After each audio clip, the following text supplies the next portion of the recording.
आदरणीय पण सर्वजण. खरं म्हणजे मी इथे यावं, अशोकरावजी माने आयुर्वेदिक मेडिकल कॉलेजमध्ये आणि इंडक्शन प्रोग्रामला उपस्थित राहावं असं 2-3 वर्षापासून विषय चालू होता. एक लोहचुंबक नावाचा प्राणी आहे, ते म्हणजे जयसिंगजी माने. ते नाही ना, ते सोडतच नाही बाबा. अरे यार, म्हणजे एवढ्या वेळा इन्व्हिटेशन दिलं असेल ना मला काय वाटायचं माहिती आहे का, मला माहीतच नाही ना, भेटलो नाही कधी, काय नाही. आमच्या मुलांसाठी सर तुम्हाला यायचं, तर काय करावं बरं. तुम्हाला सांगू का, मी जवळ नाही हो, मी आहे लातूरमध्ये. अरे यार, तिथून इथे यायचं आहे, 5 तास लागतात. उशीर झाला की बायको मारते. अरे खरं सांगतो यार, तुम्हाला काय जबाब नाही आता. सगळ्याच बायका मारतात, माझी जरा जास्त कडक आहे, हा फरक आहे. आणि मग ते रात्री 10 वाजता घरी पोहोचायचं, एवढे सगळे प्रोग्राम करायचे, प्रवास जास्त करायचा नाही. ह्या सगळ्या नियमातून यांच्याकडे यायचं. पण तुम्हाला सांगू का, आत्ता चारू आणि साक्षी ना, ह्या 2 मुलींनी आत्ता त्यांच्या प्रतिक्रिया व्यक्त केल्या. ह्या लेकीच्या बोलल्या ना, असं हे कॉलेज मी थोडाच फेरफटका मारून आलो. म्हणजे तंतोतंत एखादं असं आदर्श आयडियल कसं कॉलेज असायला पाहिजे, तर हे कॉलेज मी पाहिलं. मी खूप काय साऱ्या कॉलेजला फिरतो, but this is one of the best medical colleges I came across. तुम्हाला सांगतो ना की तिथल्या मी कन्सल्टिंग रूम, ओपीडी रूम बघत होतो. मी म्हणालो की माझ्या ओपीडी रूमपेक्षा पण चांगली रूम आहे तिथे. खरं आहेत. पहिल्या वर्षाची मुलगी सांगत होती की तिचे सगळ्या टीचर लोकांची नावाचा उल्लेख करत होती. सेकंड इयरची स्टुडंट इथले इन्फ्रास्ट्रक्चर आणि बाकी सगळ्या गोष्टीचा उल्लेख करत होती.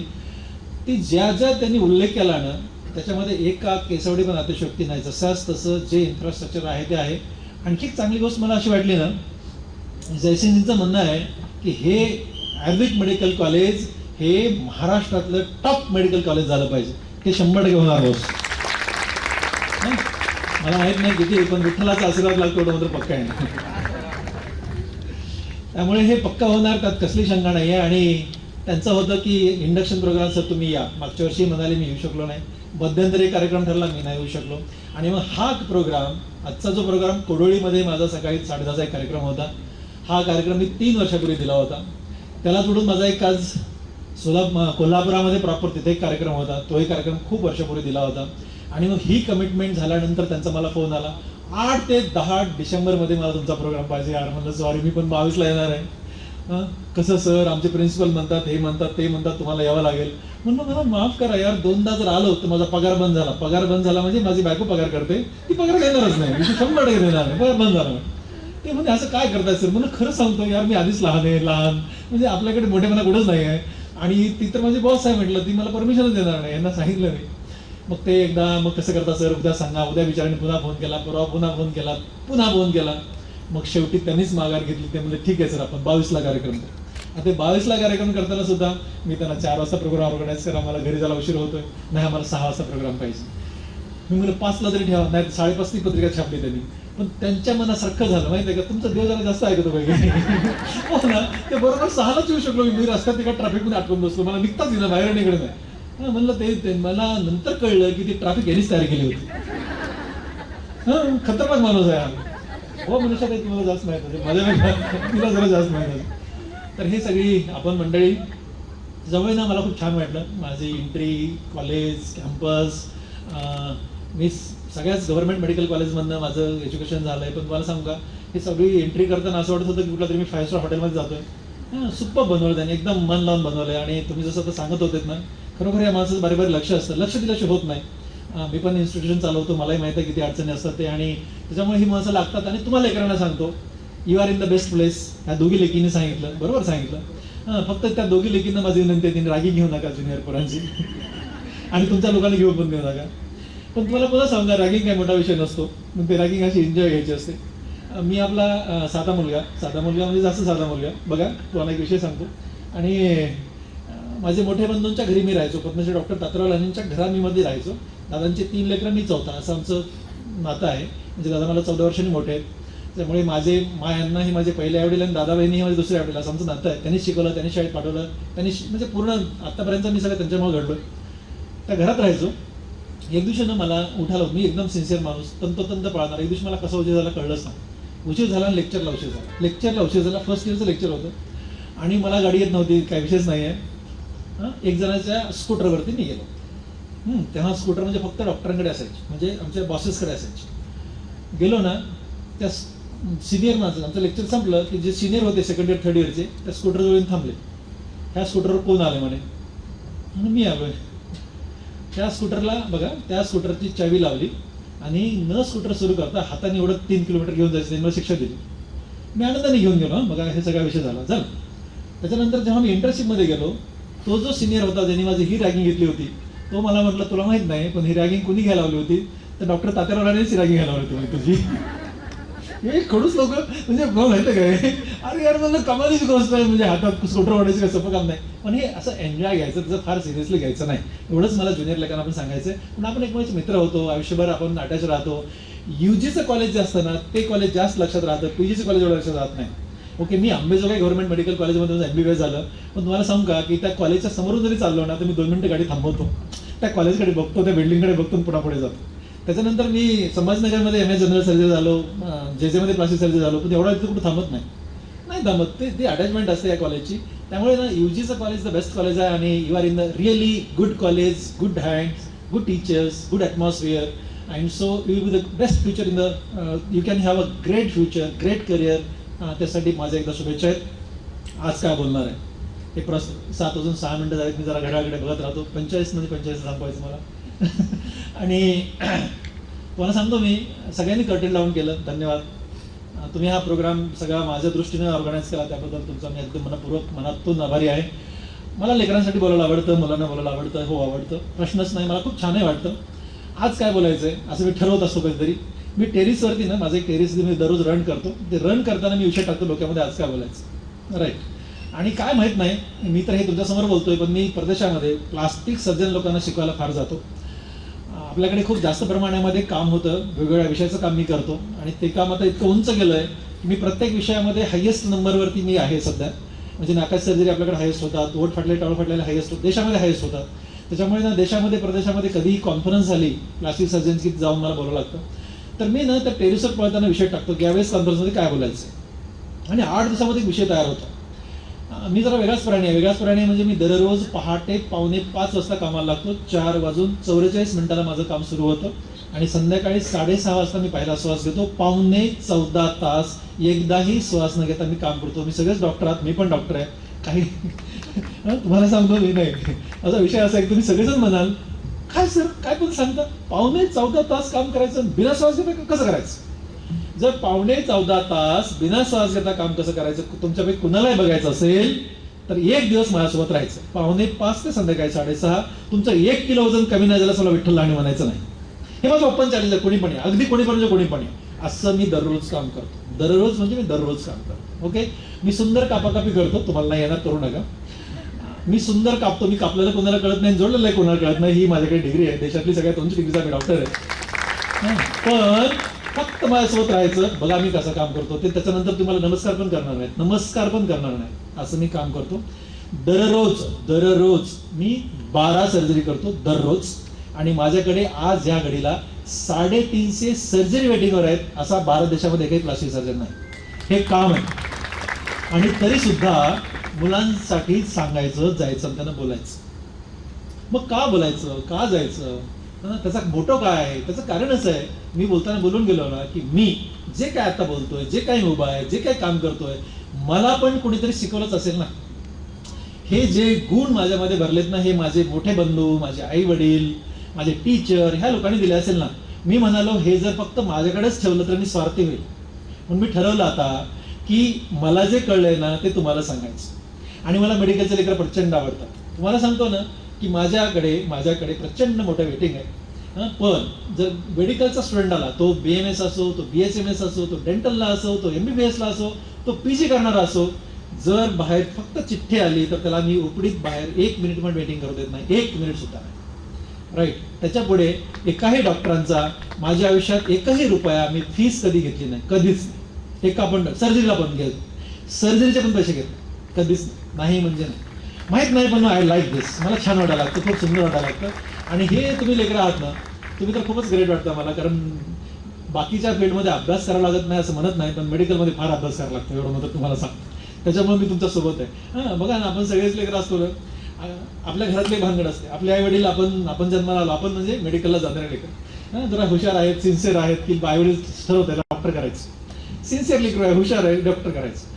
म्हणजे 11वी-12वीला अभ्यास करायचा, नंबर लागा म्हणून, नंबरलाच अभ्यास करायचा, मेरिट यावं म्हणून, मेरिटलाच अभ्यास करायचा, पीजी मिळावं म्हणून, पीजी मिळाल्यानंतर अभ्यास करायचा, पेशंट आहे म्हणून, पेशंट आल्यानंतर अभ्यास करायचा, आणखी रिझल्ट मिळावा म्हणून. अरे जिंदगीभर दुसरं काही नाहीच आहे यार. हे फॅक्ट आहे, this a fact of the life, you know. आता मी 55 वर्षात झालोय. ओके, आजही या घडीला रात्री 2 वाजता एखादा पेशंट आला, मलाच बघायला लागतो. भलेही माझ्याकडे 150 लोक काम करतात, विषय जरी वेगळा असला तरी डॉक्टर विठ्ठल लांडेच नावावर लोक येतात. पण मी बघा, मी अशी मेंटॅलिटी, मी तुम्हाला पण सांगणार आहे, अशी एक मेंटॅलिटी असते माणसाचं, एक मेंटल प्रिपरेशन असलं पाहिजे माणसाचं. मेंटल कसं, आपण डॉक्टर आहे, कधी पण उठा, रात्री झोपताना आपल्याला रात्री उठावं लागतं असं वाटतं ना, उठावं लागलं ना वाईट वाटत नाहीये.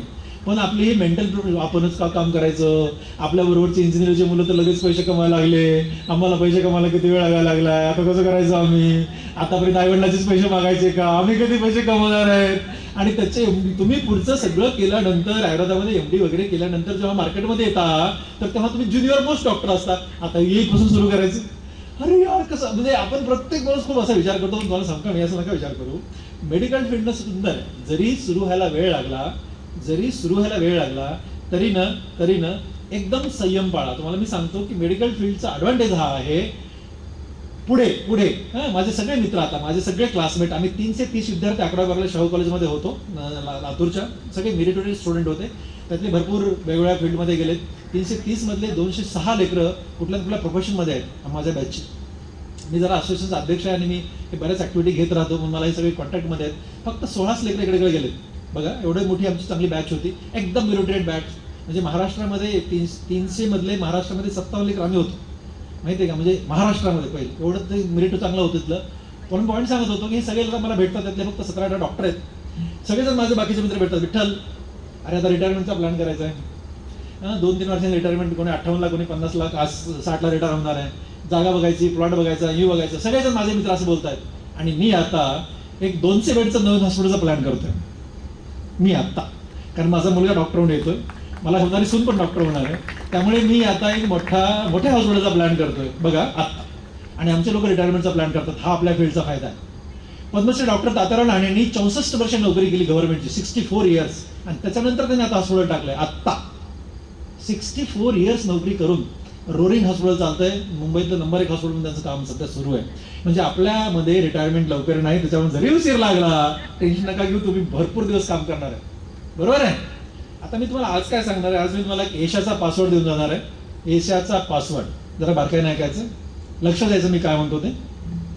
मी बऱ्याच वेळा मुलांना प्रश्न ते विचारतात, मी त्यांना उत्तर देत राहतो, अशा बऱ्याच गोष्टी मी करत राहतो. पण आज खरंच वेळेचे बंधन आहेत. सकाळचा प्रोग्राम मी कोडोळीत केलाय, दुपारी तिथे केलाय, आता इथे करतोय, घरी जायचंय, पहाटे 5:45 उठून पुन्हा उद्या 12 सर्जरी करायच्या, उद्या मंडे आहे. त्यामुळे खूप जरा, मी आता गाडीत झोपणार आहे, माहित नाही मला किती कसं होणार आहे ते. त्यामुळे मी जरा थोडेसे वेळेचे कन्स्ट्रेंट्स आहेत, पण तरी तुम्हाला मी एशियाचा पासवर्ड सांगतो, बारका नाही का. पासवर्ड म्हणलं ना कसं असतं की सगळ्यांच्या मोबाईलला पासवर्ड असतो ना, सगळ्यांच्या मोबाईलला पासवर्ड, कम्प्युटरला पासवर्ड असतो की नाही. पासवर्ड म्हणजे काहीतरी आकडे वगैरे. तसा एक मी तुम्हाला पासवर्ड सांगणार आहे. त्या पासवर्डमध्ये काही शब्द आहेत ते मीच तयार केलेत वरती रन करताना. आणि त्या पासवर्डमध्ये 4 शब्द आहेत.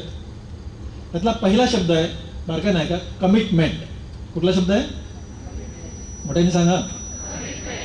मी मात्र झालो, जरा काम जरा ऐकायला कमी येतं. कमिटमेंट म्हणजे काय, तुम्ही इथं कशासाठी आलात ह्या मेडिकल कॉलेजमध्ये, का आलात, कमिटमेंट घेऊन आलात की मला डॉक्टर बनायचं, चांगला वैद्य बनायचं, चांगली प्रॅक्टिस करायची आहे. ओके नाही, यू हॅव कमिटमेंट केली. कमिटमेंट करणारे ना मी 3 प्रकारचे लेकरं पाहिले, 3 प्रकारचे. नंबर 1, सेल्फ मोटिवेटेड असतं, कुणी काही सांगायची गरज नाही, बस मला काहीतरी मोठा माणूस बनायचं आहे, बनायचं, अभ्यास करायचा म्हणजे करायचं. दुसरे असतात डॉक्टर विठ्ठल लांडेचं भाषण ऐकून मोठा झालो, हे सांगत होते, तुमचं भाषण मी 4 वर्षापूर्वी ऐकलं, तेव्हापासून तुमच्या प्रयोगात पडलो. आणि तुम्हाला सांगा, मी दररोज मला 800 लेकरांचे मेसेज येतात, 800 दररोज. आणि मग मी महिन्याच्या शेवटच्या संडेला, आता 29 तारखेला इंस्टाग्राम मी लाईव्ह देतो. सर मी तुम्हाला 40 सेकंदामध्ये मला 10,000 लेकरं जॉईन होतात 40 सेकंदामध्ये. ओके, मी 40 मिनिटाचा टॉक देत राहतो, लेकरांचे प्रश्न उत्तर मी करत राहतो. तर तुम्हाला सांगत होतो मी की असे काही लेकरं मला सापडतात ना सर, तुम्हाला ऐकलं होतं बस, तेव्हा ठरवलं होतं, तुम्हाला ऐकलं होतं तेव्हा ठरवलं होतं. हे दुसऱ्या प्रकारचे लेकरं कमिटमेंट करणारे असतात. केशाचा पासवर्ड सांगतोय. आणि तिसऱ्या प्रकारचे असतात प्रसंगाने कमिटमेंट करतात, प्रसंगाने. तिसऱ्या प्रकारामध्ये मी आहे. काय झालं ना, प्रसंग असा, मी कधी कमिटमेंट केली की मोठा माणूस व्हायचं, मी 7वीला होतो. 7वीला म्हणजे बघा, तेव्हा साधारणपणे मी 13-14 वर्षाचा असेल. म्हणजे मी साधारणपणे खूप लांबची गोष्ट, 42 वर्षापूर्वीची गोष्ट सांगतोय, राईट. तर माझी आई, आम्ही एक छोट्या गावात राहतो, माकेगाव नावाचं आमचं गाव आहे. माकेगाव, तालुका रेणापूर, जिल्हा लातूर, असं एक छोटं गाव आहे. ज्या गावामध्ये मी 10वी पास होईपर्यंत लाईट नव्हती, त्या गावात माझी 10वी झाली. जिल्हा परिषदमध्ये मी 4थी शिकलो आणि आमच्याच गावात एक छोटी संस्था होती, त्या संस्थेत मी 10वी झालो. त्याच गावामध्ये मी 10वी पास होईपर्यंत गावामध्ये सडक, लाईट काहीच नव्हती. आयुष्यामधली पहिली बसची, म्हणजे बस 34ची स्कॉलरशिप देताना मी पाहिजे, तिथपर्यंत बस पण मला माहीत नव्हतं. अशा गावामध्ये माझं सेक्शन झालं आणि तिथं माझ्या आईला एका लग्नाला, माझ्या आईला मी माय म्हणतो, ज्यावेळी तिची मी कमिटमेंट केली की मोठा माणूस बनायचं, माझ्या माईला एका लग्नाला, शेजारीचं लग्न होतं, लग्नाला जायचं होतं. ती मला म्हणाली, माझ्या मित्राचं नाव घेतलं, त्याच्या घरी जा आणि त्याच्या आईचं लुगडं घेऊन ये म्हणाली. तुम्हाला लुगडं कळतं का रे? साडी. माझ्या माईच्या भाषेमध्ये लुगडं म्हणजे 9 वार म्हणजे लांब असतं आणि साडी म्हणजे 7 वार म्हणजे ती छोटी असते. लुगडं आण म्हणाली. मी गेलो, माझ्या मित्राच्या आईचं लुगडं आणलं, माझं लुगडं घातलं, दुसऱ्याच्या लग्नाला बैलगाडीमध्ये बसून गेली. दुसऱ्या दिवशी आली, धुवून वाळून हातात घडी करून दिलं, नेऊन दे म्हणाली. मी नेऊन द्यायला गेलो, नेऊन देऊन परत येत होतो. आपल्या घरासमोर एक छोटा नाला आहे, काय माहित नाही, पण नाल्यावर ना मी कधी सरळ गेलोच नाही. शाळेतून येताना त्या नाल्यावर उडी मारून यायची. आता पण उडी मारा वाटतं, पण नत्रशी मारायचं. डॉक्टर विठ्ठल लावणे ना, लोक बघतात सगळेजण. त्यामुळे आपण कुणी नसेल ना इकडे तिकडे तर मी उडी मारत असतो. मला खूप भारी वाटायचं उडी मारायला. आज त्या दिवशी उडी मारत होतो आणि उडी मारताना उगीच मला प्रश्न पडला की माईनं माझ्या मित्राच्या आईचं लुगडं का मागवलं होतं. आणि मित्र, तुम्हाला सांगतो, त्याचं उत्तर अत्यंत अडचणीचं होतं. माझ्या माईनं माझ्या मित्राच्या आईचं लुगडं मागवलं होतं कारण माझ्या माईकडे एक पण धडकं लुगडं नव्हतं. आम्ही अत्यंत गरीब आणि गरीब शेतकऱ्याचे लेकरं. आणि माझ्या माईकडे दांड घातलेलं लुगडं, दांड घालणे म्हणजे 2 वेगळ्या रंगाचे लुगडं एकत्र लावणे किंवा ठिगळ लावलेलं लुगडं होतं. ठिगळ म्हणजे अण्णांच्या धोतीचं पांढरं, माझ्या माईच्या कुठेही ह्याला लुगडं लावलं असायचं. अशा प्रकारची सगळी लुगडं होती, पण एकही धडकं लुगडं माझ्या माईकडे नव्हतं. घरची इज्जत राखून ठेवण्यासाठी माझ्या माईनं माझ्या मित्राच्या आईचं लुगडं घालून लग्नाला गेली होती. That was a day in my life. तो दिवस असा दिवस आहे माझ्या आयुष्यामध्ये, उडी मारतानाचा वेळ आहे तो, की त्या दिवशी मी कमिटमेंट केली, ठरवलं, बस इतका मोठा माणूस बनायचा ना, की आपल्या माईला पण एक लुगडं घेऊ शकू. मी माईला लुगडं घेण्यासाठी मोठा झालो. माझी कमिटमेंट माईला लुगडं घेण्यासाठी झाली आणि ते सिद्धीच आली. मी खूप नशिबान आहे, खूप जास्त नशिबान आहे. तुम्हाला सांगत होतो मी, पहिला शब्द यश कुणाला मिळतं, कोण ह्या जगात मोठा माणूस होऊ शकतो, हा कसा पासवर्ड तयार झाला. कारण मी खूप जगात फिरतो, मी खूप मोठ्या माणसांच्या संपर्कात आहे, ज्यांच्याकडे बघताना आकाशाकडे बघावं लागेल इतके उंच माणसं माझ्या कॉन्टॅक्टमध्ये आहेत.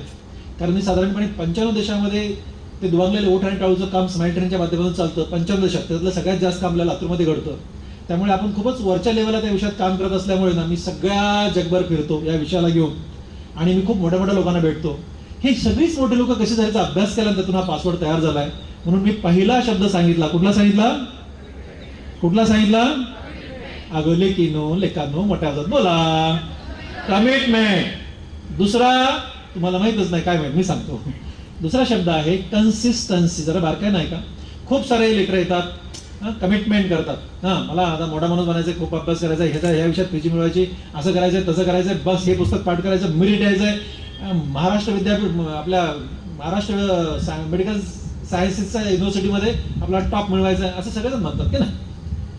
म्हणतात. 8 दिवस अभ्यास करतात, 15 दिवस अभ्यास करतात आणि पुन्हा जरा लो वाटायला लागलंय, अभ्यास होत नाहीये, बोर झालंय, घरची आठवण यायला लागली आहे. अशी माणसं मोठी होत नाहीत. कमिटमेंट करणारी माणसं, फक्त कमिटमेंट करणारी माणसं मोठी होत नाहीत. त्या कमिटमेंटला सिद्धीच नेणारी माणसं मोठी होतात. कमिटमेंट केल्यानंतर त्याच्यात सातत्य लागतं. सातत्य एक मेडिकलचा छोटा विषय तुम्हाला सांगतो. सातत्य कसं असतं, हे दुभंगलेले ओठ आणि टाळू हे सगळ्यांना कळतं. जे पालक डॉक्टर नाहीत त्यांच्यासाठी सांगतो. असा ओठ फाटलेला, इथं चीर पडलेली असते, टाळूला आतून चीर पडलेली असते. असे जे लेकरं असतात ना, त्यांना बोलता येत नाही, ते चांगलं दिसत नाहीत. तर मी गरीबाचा मुलगा, मी मुंबईमध्ये शिकत होतो आणि मुंबईत शिकून झाल्यानंतर मी खूप मोठ्या डॉक्टरकडे शिकलो. डॉक्टर बबन डावर माझे बॉस होते. भारत देशातला सगळ्यात मोठा प्लास्टिक सर्जन. नाव सांगा त्या हिरोईनची त्यांनी सर्जरी केलेला माणूस. म्हणजे प्लास्टिक सर्जरी म्हणजे फक्त श्रीमंत लोकांनी करायची. मला खूप वाईट वाटायचं, कारण बघा मी एवढ्या गरीबाचा, माझ्या माईकडे लुगडं नाही, एवढ्या घरातून मी आलेला माणूस. त्यामुळे ना मला खूप वाईट वाटायचं. मी माझ्या बॉसला म्हणालो की सर ही फक्त श्रीमंतांनी सर्जरी करून घ्यायची, गरीबाचं काय. बॉसने स्माईल केलं, उत्तर काही दिलंच नाही. मी म्हणालो फक्त फरक काय आहे की मुंबईत होतात, फार रिअर होतात सर्जरी, खूप कमी लोक करू शकतात म्हणून त्याला पैसे असतात. मी केली तर मी नाही काय कमी पैसे घेतले काय होते, किंवा पैसेच नाही घेतले काय काय होणार, काय सर्जरी तर मीच करणार आहे ना, तुम्ही शिकवली ना, तीच सर्जरी करणार आहे ना, असं बॉसला म्हणायचो मी. बॉसला ते पटायचं नाही, पण मी गरीब श्रीमंताची प्लास्टिक सर्जरी गरीबापर्यंत घेऊन जाण्यासाठी लातूरमध्ये आलो. पहिला उद्देश होता. आणि मला मायांना सोबत राहायचं होतं. माझे आईवडील मुंबईला तयार नव्हते, माझी बायको माझ्या माईची बाबा सख्खी मैत्रीण आहे, मग ती म्हणाली मायांना येत नाही तर आपण जाऊ. मग आम्ही लातूरमध्ये आलो, त्यांच्यासोबत राहणे आणि ही गरीबातल्या गरीब लोकांना पोहोचवणे. तुम्हाला मी सांगत होतो, आम्ही हॉस्पिटलचा वर्धापन दिन साजरा केला, पोट फाटले 4-5 ऑपरेशन करू शकलो. दुसरा वर्धापन साजरा केला, 10-12 ऑपरेशन करू शकलो. 200 लोक यायला लागले. एक स्माइल ट्रेन म्हणून एक ऑर्गनायझेशन आहे, त्यांना मी पत्र लिहिलं, ते अमेरिका बेस्ड आहे, त्यांना पत्र लिहिलं की मला हे अशा सर्जरी करायची, मला मदत करा. मी लातूरमध्ये गेलो प्रॅक्टिस सुरू करण्यासाठी, तुम्हाला आशीर्वाद लेकरांनो. आणि माझ्याकडे लातूरमधल्या या डिग्रीचा पहिला डॉक्टर, 1600 डॉक्टर होते, पण हायएस्ट डिग्रीचा एकच माणूस तिथं होता. MCS डिग्रीचा एकही माणूस लातूरमध्ये नव्हता जेव्हा मी एंट्री केली 2000 मध्ये, 25 वर्षापूर्वी. ओके. आणि मी बँकेत गेलो, मला कर्ज पाहिजे, 3,06,000 रुपयाचं कर्ज पाहिजे होतं मला सुरू करण्यासाठी हॉस्पिटल. 12 बँकेत गेलो, एका पण बँकेने मला कर्ज दिलं नाही. 12 बँकेत गेलो, मला खूप वाईट वाटलं. एका शेवटच्या मॅनेजरला मी म्हणालो, तुम्हाला कळतं का माझ्याकडे भारत देशातली हायएस्ट मेडिकल सायन्स मध्ये डिग्री आहे आणि तुम्ही मला कर्ज देत नाहीत, मी काय बुडवणार आहे का? साहेब म्हणे आम्ही कर्ज देतो, पण कर्ज घेण्यासाठी काहीतरी बँकेत मॉर्गेज पॅरलल प्रॉपर्टी लागते. तुमच्याकडे काय? माझ्याकडे काहीच नाही. काय माझ्याकडे? सायकल पण नाही, तर डिग्री आहे ना, पण डिग्रीवर देता येत नाही म्हणे, काहीतरी मॉर्गेज करा. खूप वाईट वाटलं. घरी गेलो, मोठ्या बंधूला मुंबईत फोन केला. तिथपर्यंत मला वाटायचं ना गरिबी ही स्ट्रेंथ आहे, शक्ती आहे, त्याच्यामुळे मी शिकलो. पण त्या दिवशी मला गरिबीचा खूप राग आला, खूप वाईट वाटलं. 30 मिनिटं दादांना नॉनस्टॉप फोनवरती रडत बोलत होतो 30 मिनिटं. दादा मला वेडायच का तू, नको काळजी करू. त्यांच्याकडे पैसे नव्हते मला माहित होतं. दादाने त्याचा एक मित्र पाठवला, म्हणजे पद्मश्री डॉक्टर तात्याराव दादा म्हणतो मी, त्यांनी मित्र पाठवला मला त्यांचा. तो बिचारा माझ्याकडे आला, त्याने 16 एकर जमीन माझ्या नावावर लिहून दिली, 16 एकर. आणि ती जमीन मी बँकेत मॉर्गेज केली, मला कर्ज मिळालं. असं मी डॉक्टर विठ्ठलला काय सांगतो तुम्हाला आता. आणि आता हे लोक यायला लागले, यांना फ्री किती करू शकतो मी, माझ्याकडेच पैसे नाहीत, फ्री करायचं कसं? बरं, मी इमानदारीने प्रॅक्टिस करणारा माणूस आहे. मला वाटतं 1 रुपया पेशंटकडे जास्त पाप लागतं, 1 शब्द खोटा बोलला पेशंटला पाप लागतं. हे आयुष्यात कधीच करायचं नाही. मरेपर्यंत एकदाही पेशंटला चीट करायचं, एकदा पण करायचं नाही, 100% पाप लागतं. इतका तत्वनिष्ठ प्रॅक्टिस करणारा मी प्राणी आहे. मग आता पैसे कुठे आहेत? हे लोक यायला लागले. मी त्या स्माइल ट्रेनला पत्र लिहिलं, 1, 2, 3, 100 पत्र लिहिलं. ईमेल पाठवायला लागलो. तिथून एक इंडियन माणूस होता जो स्माइल ट्रेनमध्ये अमेरिकेत काम सतीश कलर त्याला, त्यांचा मला डायरेक्ट लँडवर फोन आला. ये कौन आदमी है जी? मैं हूँ सर. अरे लातूर में क्या कर रहे हो? क्वालिफाइड प्लास्टिक सर्जन लातूर में क्या कर रहा है? Where is Latur? कौन सा एअरलाइन ऑपरेट करता है? कौन सा एअरलाइन? अरे म्हणलं मला काय ट्रेन नाही, तुम्ही एअरलाइन काय विचारता? कुठलं विमान येतं म्हणे लातूरला? कोणतं विमान येतं? आमच्याकडे ट्रेन नाही आणि तुम्ही मला विचारता. हे बघा म्हणलं, मला मदत पाहिजे, माझं बाकी काही विचारू नका, लातूरची आयडेंटिटी सांगा म्हणे. मी म्हणलं भूकंप झालेला गाव. हा माहिती म्हणलं, माहिती सगळ्यांना माहिती, ही आयडेंटिटी आमची. मग तो विचार तिथे आला सरळ, त्यांनी पाहिलं मला, पुन्हा म्हणे really do you want to stay here in Latur and you want to really work here with your highest qualification in medical sciences? म्हणलं sir that really doesn't matter to me, मला इथंच राहायचं, इथंच काम करायचं. आणि मला परमिशन मिळाली, मी काम सुरू केलं. जरा वेगळा विषय होता. आमच्या कुठून लोक यायला लागले, अमरावती, अकोला, बुलढाणा, नंदुरबार, तुम्ही नाव सांगायला जिल्ह्याचे लोक, कोल्हापूरचे तर सगळ्यात जास्त पेशंट माझ्याकडे आहेत. म्हणजे कोल्हापूरचं असं एक घर नसेल त्या घरात माझा पेशंट नाही. ओके, तुम्हाला सांगतो ना, एवढे पेशंट माझ्याकडे यायला लागले. आणि मग मी काम सुरू केलं. काम सुरू केल्यानंतर 2007 जे स्माइल ट्रेन अवॉर्ड जो मला मिळाला, मला अमेरिकेला बोलवलं गेलं. मी अमेरिकेत गेलो, मला ते अवॉर्ड मिळाला. त्याचं मला फार कौतुक नाही आहे. पण त्याच्यानंतर पुढच्या कॉन्फरन्समध्ये मी अमेरिकेत गेलो. डॅलसमध्ये माझी कॉन्फरन्स होती. त्या कॉन्फरन्समध्ये बघा, बारकाय नाही का, मोठे मोठे लोक समोर बसले होते. डॉक्टर समरलँड नावाचे प्राणी होते, ते व्यासपीठावरती होते, बोलत होते. त्यांना एक प्रश्न विचारला खालून एका प्लास्टिक सर्जननी की सर, ओठ फाटलेला पेशंट आणि टाळू फाटलेला पेशंट जर 12 वर्ष वयाचा तुमच्याकडे आला, 12 वर्ष वयाचा तुमच्याकडे आला, तर तुम्ही ओठाचं ऑपरेशन करा का टाळूचं कराल? मला एवढा चिल्लर प्रश्न एवढ्या मोठ्या माणसाला का विचारलाय? कारण मी दररोज 12 वर्षाच्या लेकराचं ऑपरेशन करत होतो, दररोज करत होतो. एवढंच नाही तर माझ्याकडे, मी ज्या दिवशी अमेरिकेला गेलो त्या दिवशी 65 वर्षाच्या एका लेडीचं ऑपरेशन करून घेत होतो. ती बिचारी 65 वर्ष ओठ फाटलेला घेऊन फिरत होती, कारण ते ऑपरेशन कोणीच करू शकत नव्हतं. केलं तर त्याला पैसे लागत होते, त्यांच्याकडे पैसे नव्हते. आणि मी करून गेलो होतो. मला एवढा चिल्लर प्रश्न का विचारला असेल? डॉक्टर समरलँड पुन्हा म्हणाले, पुढे सांगा म्हणल्यानं ते म्हणजे I don't know means what. त्याच्या पुढे समरलँड म्हणाले, बघा आमच्या देशात, मराठी इंग्रजी करत नाही मी, आमच्या देशामध्ये गर्भाशयातच आम्हाला कळतं की हे लेकराचा ओठ फाटला की टाळू फाटली आहे, गर्भाशयात कळतं. जन्म झाला की आम्ही त्या आई वडिलांची काउन्सिलिंग करतो, त्याला कसं पाजायचं वगैरे. आणि त्याच्यानंतर 3 महिने झाले की आम्ही ओठाचं ऑपरेशन करतो, ओठ फाटल्याला शिवतो. आणि 10 महिने ते 12 महिन्याच्या आत आम्ही टाळूचं ऑपरेशन करतो. आमच्या देशामध्ये 1 वर्षापेक्षा जास्त अशा व्यंगाचा एकही पेशंट नाही. त्यामुळे मला 12 वर्षाच्या पेशंटवर ऑपरेशन करायचा अनुभवच नाहीये. तुम्हाला शपथ सांगू, इतकं वाईट वाटलं ना. 65 वर्षाच्या लेडीचं ऑपरेशन करून गेलो होतो, 12 वर्ष दररोजच करत होतो. मला असं वाटलं मी कुठे राहतोय, माझ्याकडे काय डिग्री आहे, ह्या डिग्रीचा काय फायदा आहे. 1,00,000 प्रश्न माझ्या डोक्यात तयार झाले. तिथून मी न्यूयॉर्क एअरपोर्टवरती आलो, 9 तास माझं पुढचं फ्लाईट होतं. अरे ह्या इंग्लंडमध्ये ना अमेरिकेमध्ये ओटा फाटलेला पेशंट 12 महिन्यापेक्षा मोठा नाही, माझ्याकडे 5 वर्षाचा पेशंट आहे. व्हेर वी आर, कुठे आहेत आपण, असे प्रश्न पडले. परत आलो, आमचं काम सुरू झालं. तिथं ना सचिंद्र प्रताप सिंह नावाचे एक CEO होते आमच्या लातूर जिल्ह्यात, जिल्हा परिषदला. गेडाम साहेब होते. 2 लोक खूप चांगले माणसं होते, दोघं IAS ऑफिसर, माझे खूप चांगले मित्र बनले. त्यांनी सर्व शिक्षा अभियानच्या माध्यमातून हे सगळे पेशंट जमा केले, असे ओठ फाटल्या महाराष्ट्रातले, अख्ख्या महाराष्ट्राला माझ्याकडे पाठवून दिले. मोठं काम सुरू झालं. पण अडचण अशी की हे काम मी चॅरिटीत करतोय. असिस्टंट खूप चांगला लागतो. माझा असिस्टंट म्हणायचा, सर पगार वाढवून द्या दरवर्षी. कुठून पगार वाढवून देऊ, माझी इतकी अडचण, बरं काय सांगून काय म्हणजे पगार कसं वाढवून देऊ. अरे मलाच काही नाहीये, माझं ते कर्ज मिटवून झालं, कमी पगार वाढून जाऊ. आता काय करावं म्हणायचं, मग सोडून जायचं. नाही तर माझ्या बायकोच्या लक्षात आलं, मला एकच लेकरू आहे, एक मुलगा आहे. तर मग ते माझ्या बायकोच्या लक्षात आलं, माझी बायको डेंटिस्ट आहे. ती मला म्हणाली, माझ्या मुलाला डे बोर्डिंग स्कूल होती, तो शाळेत गेल्यानंतर तिला दिवसभर वेळ असायचा तिची प्रॅक्टिस करून. मला म्हणे, मी तुम्हाला असिस्ट करते, मी तुमचे असिस्टंट होते. बापरे, बायकोला बॉस बनवणं सोपं आहे, बॉस असिस्टंट बनवणं एवढ्या जगातलं सगळ्यात मोठं काम आहे. पण तुम्हाला सांगू, मी खूप ग्रेट नशिबान माणूस आहे. देवाने खूप सुंदर बायको दिली आहे, दिसायला सुंदर, करायला सुंदर, काम सगळं सुंदर आहे. ती मी म्हणतो माझ्या मायांनाची ती एकदम लाडकी लेक आहे. असं खूप वेगळ्या नात्यात ती काम करते. आणि तिनं माझ्या झुकून दिलं, आमच्या ह्या प्रवाहामध्ये आली, ती माझी असिस्टंट बनली. माझा भूलतज्ञ, माझा पार्टनर आहे माझ्या हॉस्पिटलचा. ते मला मी बोल देतो फ्री, मी फ्री सर्जरी, बायको फ्री असिस्टंट. जे पैसे मिळतात त्याच्या औषधं घ्यायची ना ऑपरेशन करून द्यायची. आम्ही दररोज 2-3 दररोज सुरू केला मित्र, दररोज. मी तुम्हाला कन्सिस्टन्सी सांगतोय, दररोज 2 ते 3 सर्जरी दररोज. आणि हे काम सुरू केलं 2008 मध्ये. आणि 2018 10 वर्ष मागे न बघता काम सुरू केलं. आज महाराष्ट्रामध्ये सगळ्यात हायेस्ट नंबर या विषयाच्या दुभंगलेल्या ओठ आणि टाळूच्या महाराष्ट्रामध्ये सगळ्यात जास्त मोफत सर्जरी लहान हॉस्पिटल लातूरमध्ये होतात. ते रेकॉर्ड गेली 20 वर्ष माझ्या नावावर आहे, 20 वर्ष. आणि 2018 मध्ये एक चांगला इन्सिडन्स घडला. 2018 मध्ये उपडीत बसलो होतो मी. 10 वर्षाच्या प्रॅक्टिस तर करतच होतो, पण उपडीत दररोज बसायचो. पण त्या दिवशी एक चांगला इन्सिडन्स घडला. एक लेडी आली, नवरा बायको 2 जण आले. ती लेडी प्रेग्नंट होती आणि तिच्या हातात एक अशी फाईल होती. ती फाईल घेऊन माझ्याकडे आली आणि मला म्हणाली, सर सोनोग्राफी आहे, ती सोनोग्राफी सांगते की माझ्या पोटातल्या बाळाला ओठ फाटले आणि टाळू फाटले. अरे वा, इतका आनंद झाला मला, इतका आनंद झाला ना. तिला मग मी काउन्सिलिंग सुरू केली. तिला सांगितलं असं करू, तसं करू.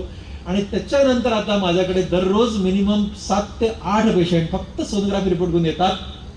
आपल्या इथं आम्ही असंच 3 महिन्यात असताना ओठाचं ऑपरेशन करतो, 10 ते 12 महिन्याच्या आत टाळूचं ऑपरेशन करतो.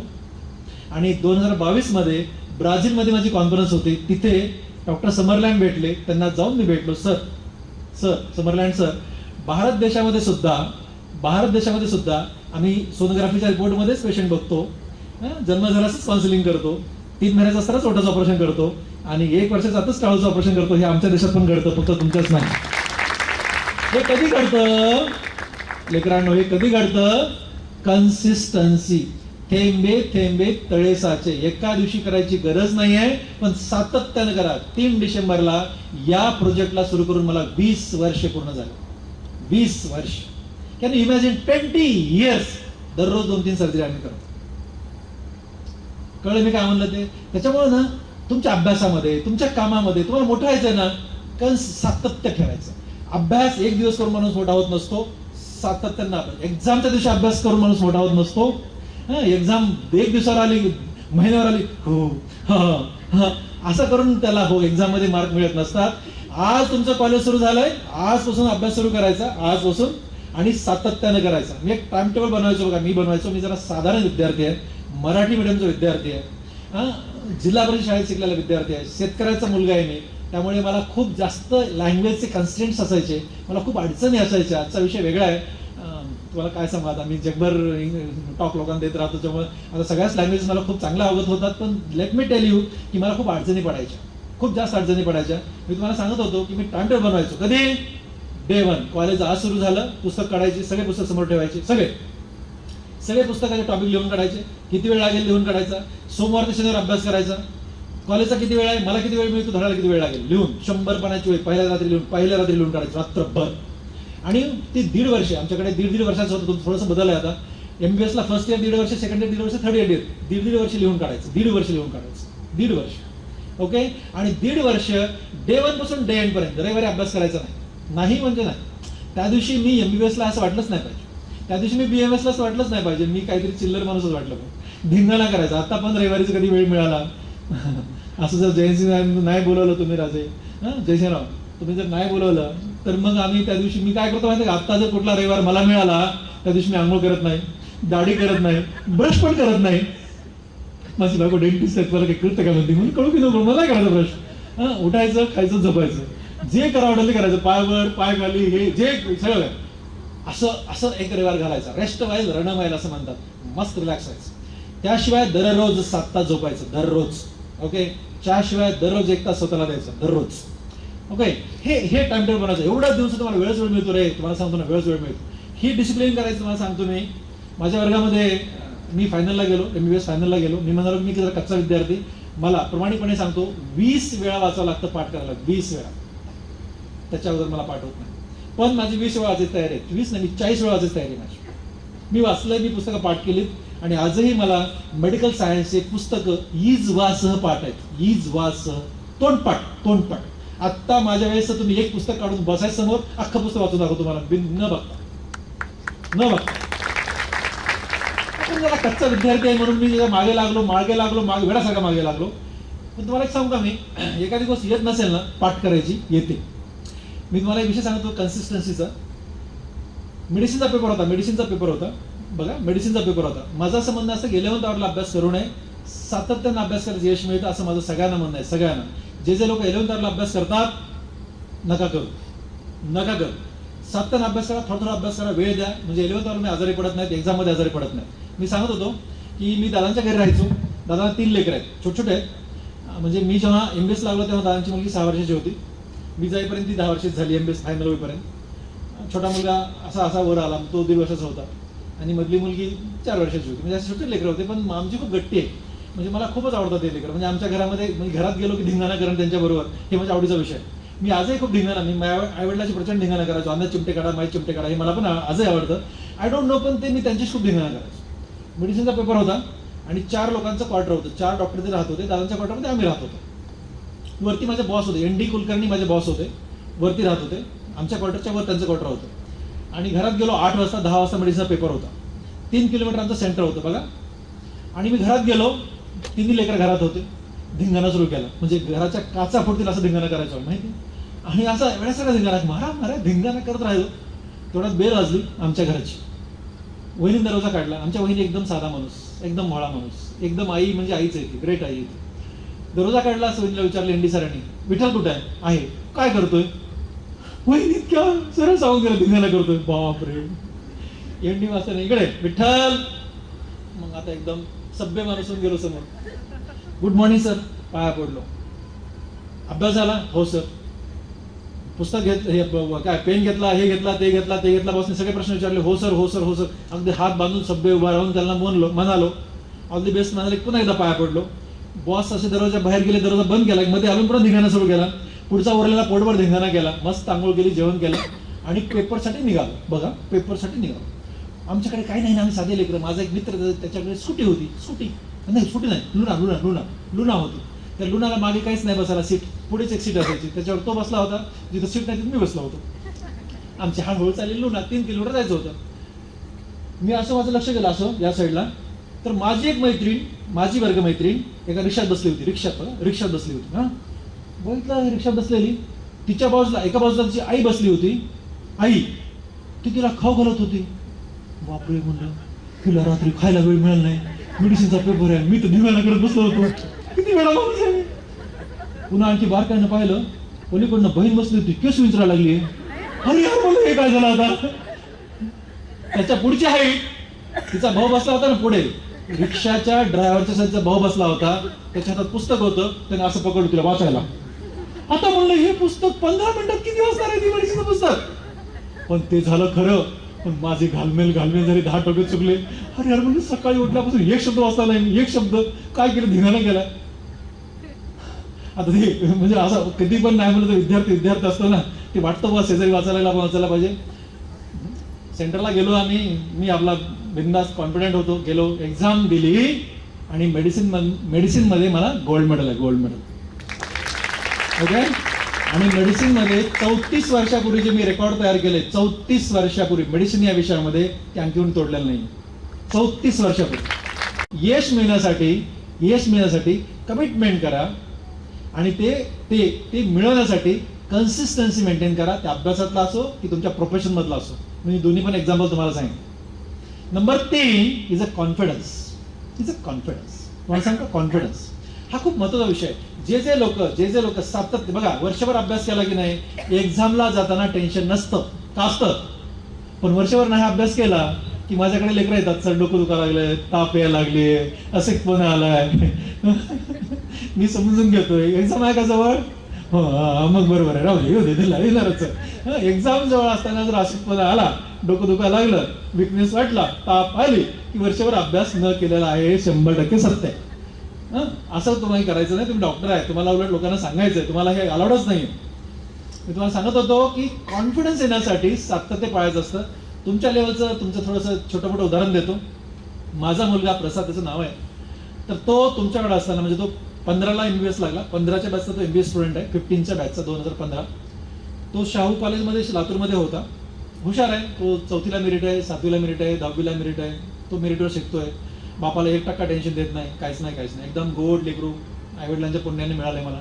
मग तुम्हाला सांगतो मी, प्रसादला नेमकं 15ला, 14ला नीट होती आणि 15ला CET झाली, काहीतरी कोर्ट केस झाली आणि CET झाली. मी कधीच त्याला एक्झामला सोडायला गेलो नाही, घ्यायला गेलो नाही. तो एक्झामला गेला, माझी बायको त्याला सोडायला गेली होती, घ्यायला गेली. त्याच्या मम्मीचा त्यांनी फोन घेतला आणि मला फोन केला, पप्पा बायोलॉजीमध्ये 100%. बघा बायोलॉजीमध्ये मला माहित होतं ना, पण हे लेकरू 44 मिनिटं जर स्टडी ठरवली ना, तर 43 मिनिटं त्यांनी कधीच केलं नाही. 44 म्हणजे 44 कधीच नाही, एकदा पण. 47 मिनिटं मिळत असतील तर 47 म्हणजे 46 कधीच नाही. म्हणजे इतका तो एवढा प्रॉम्प्ट होता ना, म्हणजे मी म्हणतो की माझ्या 100 पट पुढे त्याची प्लॅनिंग. आणि जर संडेला जर कोणी प्रसादला भेटलं संडेला, तर आमचे सगळे मित्र भेटायचे, प्रसाद काय करतोय, 12वीला आहे. कारण तो असा धिंगाणा करत बसायचा घरामध्ये, काय पण करत बसायचा घरामध्ये की 12वीला आहे.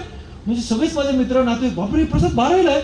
म्हणजे तो 12वीच्या कुठल्याच अँगल वाटत नव्हता. ओके, ही त्याची प्लॅनिंग होती. संडेला काहीच करायचं नाही. मी सांगत होतो, घरी आला, 100% बायोलॉजीमध्ये मिळतात मला, पप्पा मला माहित होतं जरा मिळणार आहेत. एक आन्सर केली, 8 दिवसांनी आन्सर की आली, तर त्याला 100पैकी 100 होते.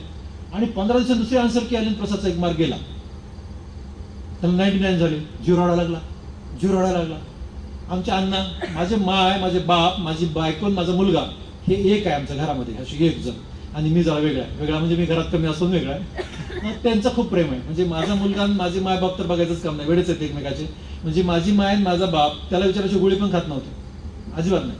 म्हणजे मी त्यांना कुठलं मेडिसिन देऊ, काय देऊ, प्रसाद म्हणलाय का मग घेतो, नाही तर नाही. म्हणजे हे त्याचं प्रेम आहे. आता माझी डिग्री कुठे गेली की काही नाही माहित नाही मला, पण ते घेत नव्हतं. ते प्रसाद घरात आला आणि रडायला लागला. अण्णाने मला माझ्या असिस्टंटला फोन करायला लावला, इटल्याला फोन करा. इटल्या म्हणजे इटल्या म्हणणार एकच माणूस. मी, अण्णा का हो, काय कुठे आहेस तू? अण्णा का चिडवली तू माझ्यावर, काय केलं मी? घरी आहे म्हणे. मी घरी गेलो, प्रसाद रडत होता. अहो अण्णा म्हणलं, तो रडतोय मला माहिती आहे, पण त्याला चांगले मार्क आहे, त्याला कुठलाही गव्हर्नमेंट मेडिकल कॉलेज मिळते, अडचणीचं काहीच नाही, त्याचा एकटाचा मार्क कटला नाहीये. जेवढ्या मुलांनी त्याचं जे आन्सर ते लिहिलंय ना, ते सगळ्यांचे कटलेत मार्क. तुम्ही उगीच नका टेन्शन देऊ मला, ते मला काय माहित नाही. अण्णा नसलं काहीच कळत नाही ना, न शिकलेला बाप आहे. लेकरू का रडते ते बघ, बाकी मला काही सांगू नको. आता लेकरू का रडते, मग हळू त्याच्याकडे गेलो, त्याला पकडलं, इकडे म्हणलं, बापासमोर रडू नको, रडायचं नाही, कुठे जाऊन रडी तू, अण्णा मला झापायला गावायचं, तुला रडायचं नाही, कुठं पण जाऊन रड, पण अण्णा सोड रडायचं नाही म्हणलं. आता असं म्हणलो की प्रसादने काय केलं माहिती आहे, 10-12 पुस्तकं जमा केलेत आणि कॉलेजमध्ये गेलाय. आणि त्या सगळ्या प्राध्यापक लोकांना जमवलं आणि सांगितलं, सर ते आन्सर माझं गेलंय, पण ते माझं बरोबर आहे, माझ्याकडे 12 प्रूफ आहेत. त्या सगळ्या टीचरला, सगळे टीचर प्रिन्सिपल ऑफिसमध्ये जमा झालेत. आणि प्रिन्सिपलचा मला फोन, सर प्रसाद तिथे आलाय म्हणून आता कशाला तिथे गेलाय हा, याला काय करावं. मग ते प्रिन्सिपल मला समजून सांगतात, सर आम्ही सगळ्यांनी पाहिलं प्रसादांचं खरंच बरोबर आहे. हो मॅडम म्हणलं बरोबर आहे चूक आहे तो आपण कोण ठरवणार आहे, आन्सर की आलं विषय संपला. नाही म्हणे आपल्याला कोर्टात जायचंय. म्हणून तुम्हाला कळतं का तुम्ही काय बोलताय ते, तुम्हाला काय कुठली भाषा बोलताय तुम्ही. नाही सर म्हणे. आणि मी म्हणलं असलं काय करायचं नाही असं म्हणण्याच्या आधी मॅडमने कट्टन फोन ठेवून दिला. त्यांना कळलं की मी चिडलो. आणि हे खरंच हे कॉलेज त्याच्या बिहाफ कोर्टात गेलं ना की आमच्या स्टुडंटचं बरोबर आहे. आणि तुम्हाला सांगतो कोर्टाने आदेश दिला 3 आठवड्याचा वेळ द्या आणि महाराष्ट्रातले 12 प्राध्यापक त्याच्यावर बसवा वेगवेगळ्या कॉलेजचे त्या विषयाचे बायोलॉजीचे आणि त्यांना काय निर्णय द्यायचा देऊ द्या. ह्या 12 प्राध्यापकांनी 3 आठवडे वेळ घेतला आणि 3 आठवडे निर्णय दिला की ते प्रसाद लहानेचा आन्सर बरोबर आहे. त्याला पुन्हा 100 पैकी 100 मार्क पडले. त्याला काय म्हणतात, याला काय म्हणतात, अरे मोठ्याने सांगा रे. तो कधी येतो commitment and consistency gives you confidence. काय म्हटलं मी, म्हणा किती हळूहळू म्हणताय, पुन्हा एकदा म्हणा. Commitment and consistency gives you confidence. बरोबर. मग जे माणसं सातत्यानं कमिटमेंट तर केली आहे, या कॉलेजमध्ये आलोय. एवढ्या मोठ्या नावाच्या माणसाच्या नावाने जे कॉलेज चालतं त्या कॉलेजमध्ये आपण आलोय. त्यांना त्यांच्या आत्म्याला वाटलं पाहिजे ही माझी लेकरं आहेत, इतकं सुंदर आपल्याला काहीतरी आयुष्यात बनायचंय. याला म्हणतात कमिटमेंट. आणि ती कमिटमेंट केल्यानंतर आपल्या आईवडिलांना मोठं करायचंय त्याला म्हणतात कन्सिस्टन्सी. आणि ह्या 2 गोष्टी जेव्हा एकत्र येतात तेव्हा माणसाला कॉन्फिडन्स येतो. मी असं म्हणत असतो की माझ्या उपडीमध्ये बसलो मी आणि मी जर एखादं प्रिस्क्रिप्शन लिहिलं, एखाद्या पेशंटचं निदान लिहिलं तर ह्या जगात कोणी बदललं नाही पाहिजे, ह्या जगात कोणी बदललं नाही पाहिजे, ह्या जगात. ह्याला काय म्हणतात, कॉन्फिडन्स. तो कधी येतो, परत कमिटमेंट. माझी कमिटमेंट आहे, पेशंट इज माय कमिटमेंट. ह्या जगात बाकी मला काहीच माहिती. मला जायला रात्रीचे 2 जरी वाजले 3 जरी वाजले तर मी आत्ता हॉस्पिटलचं राऊंड घेतो, त्याच्यानंतर घरात जातो. राऊंड घेतल्याशिवाय मी घरात जात नाही. कमिटमेंट आहे माझी. राईट. रात्री 3 वाजता तरी पेशंट तेवढ्याच उत्साहाने उठतो ऑपरेशन करत बसतो. कितीतरी नाईट माझ्या फायर झाल्यात. त्या 25 वर्षाच्या प्रॅक्टिसमध्ये एन नंबर ऑफ नाईट माझ्या 12 तास फायर झाल्यात. मी 12 तासात 1 मिनिट झोपलो नाही. हात तुटला, लोकांनी पिशूट टाकून आणला. पाय तुटला, पिशूट टाकून आणला. हात जोडणारा एकच डॉक्टर आहे तिथे. ओके. मी रात्रभर जोडत बसतो. पण जोडल्यातली जी मजा आहे ना ते मी शब्दात नाही. आणि पुन्हा सकाळी पुन्हा माझं काम कंटिन्यू असतं, कारण मी 1.5 महिना बुक आहे पुढे. Okay. Commitment is commitment, consistency is consistency. आणि मग तुम्हाला कॉन्फिडन्स येतो. कुठलंही ऑपरेशन कसं करायचं हा चल करून देतो. हे कधी येतं कमिटमेंट करून कन्सिस्टन्स मेंटेन केल्यानंतर. ह्या गोष्टी लोक मोठे झाले त्यात काही शंका नाहीये. जगभरातली सगळी लोक मोठी मी बघितली ज्यांच्यामध्ये हे विषय आहेत, जे लोक कमिट करतात, कन्सिस्टन्स मेंटेन करतात आणि कॉन्फिडन्स येतो, ती मोठी झाली.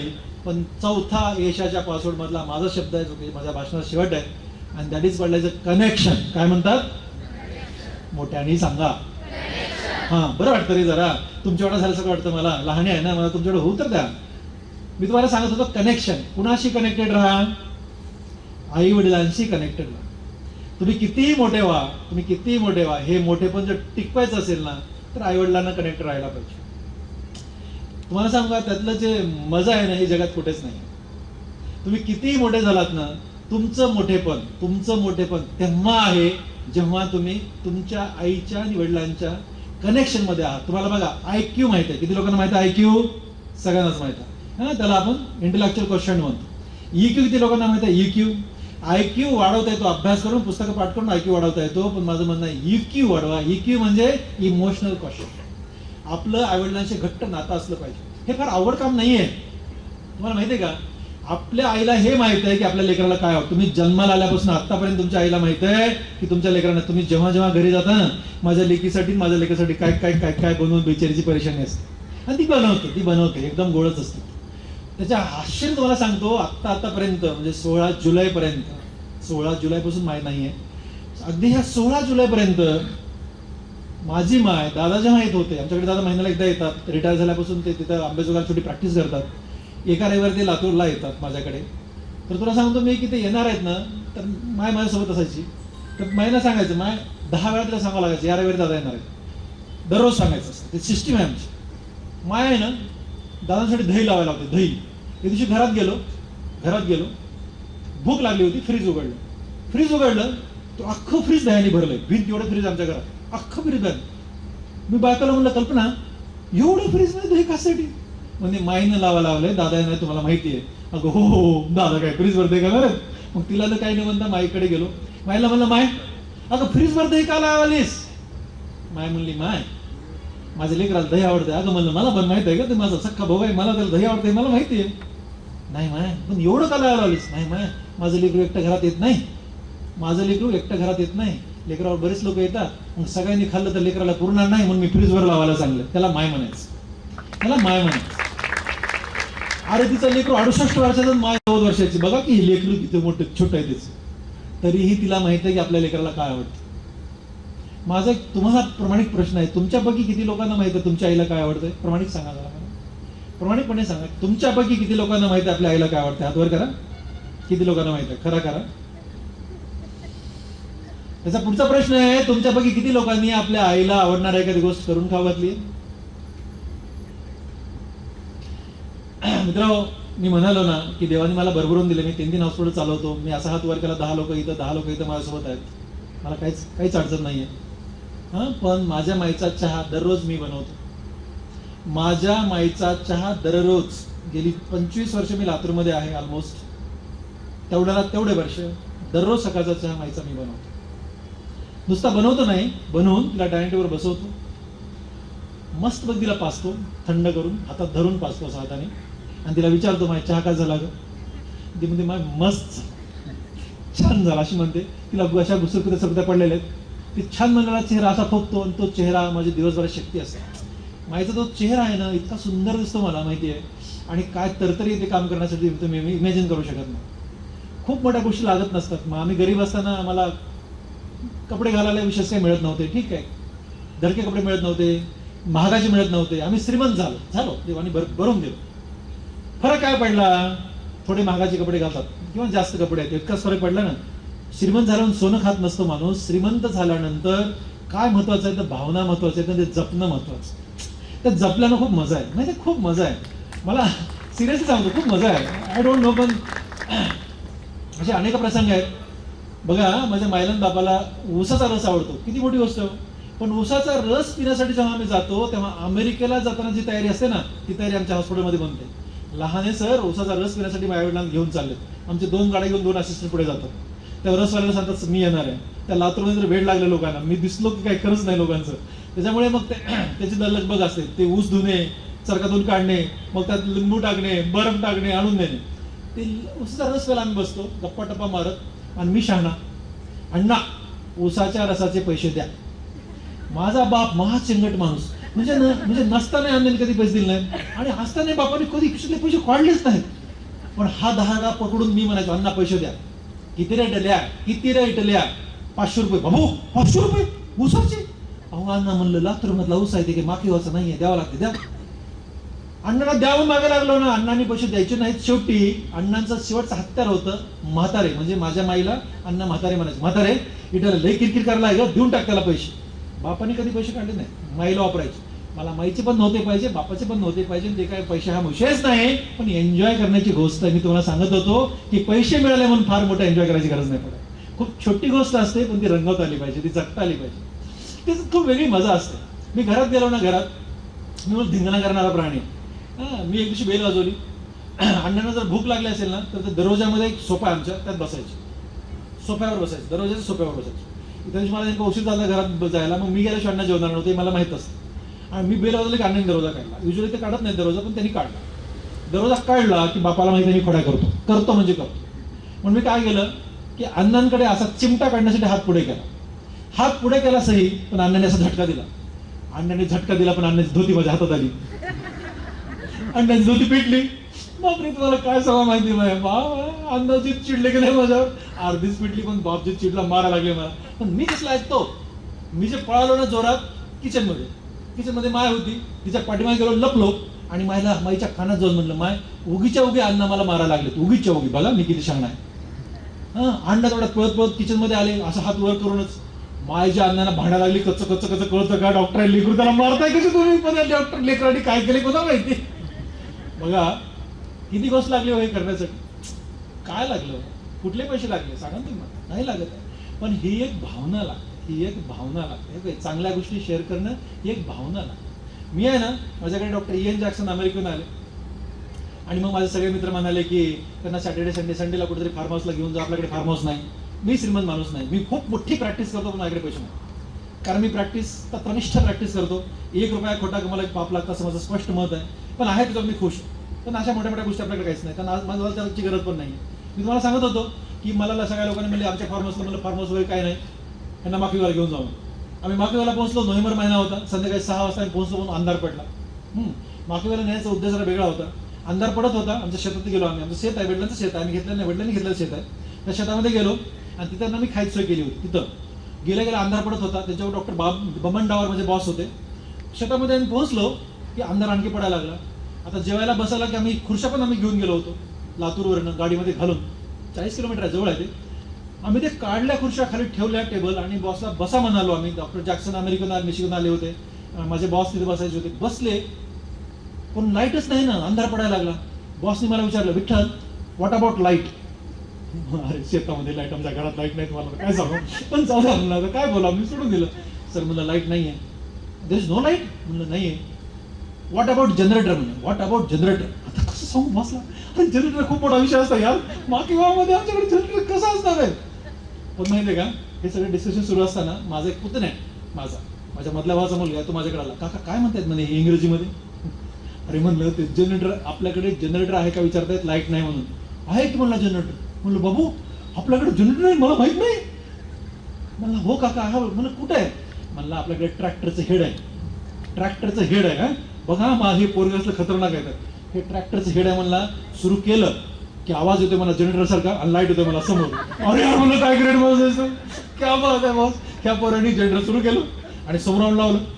ते आम्ही टेबल पुढे ठेवलं, टेबलवर लाईट सुरू झाला. असा टेबलवर लाईट सुरू झाला ना.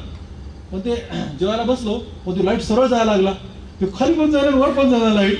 दावर मास्तर म्हणे why this light is not going down. आता ते डाऊन कसं झालं आहे, ट्रॅक्टरला काय उलट करू का?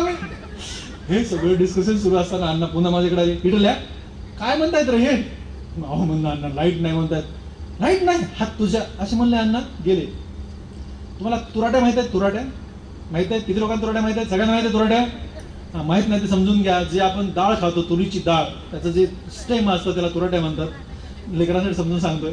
तर ते ना आपण तुरीची डाळ काढल्यानंतर जे राहतं स्टेम, तर त्याचा शेतकरी जमवून ठेवतो. ते तुराट्या वापरतात जळण्यासाठी वगैरे. आमच्याकडे असा ढीग लागला असा तुराट्याचा. अण्णा गेले, तुराट्या एवढ्या आणल्या, टाकल्या खाली, जाळ लावला आणि घ्या म्हणले लाईट. खतरनाक लाईट आली ना, खुश आले लोक, लाईटच लाईट, घ्या म्हणले लाईट. पुन्हा काय झालं माहितीये का, ती लाईट खाली खाली जायला लागली. तुराट्या संपल्या की जाळ खाली जायला लागला ना. अण्णा पुन्हा उठले, जाऊन तुराट्या आणल्या, टाकल्यावरती. तिसऱ्या वेळेस डॉक्टर जॅक्सन हळूच उठले. जाळ खाली गेला की अण्णा कुठे चाललेत म्हणून. अण्णा तुराट्याला गेले, हे तुराट्याला गेले. अण्णा तुराट्यावरून टाकले, घरी तुराट्यावरून टाकल्या. तुम्हाला सांगतो असं आमचं जेवण झालं.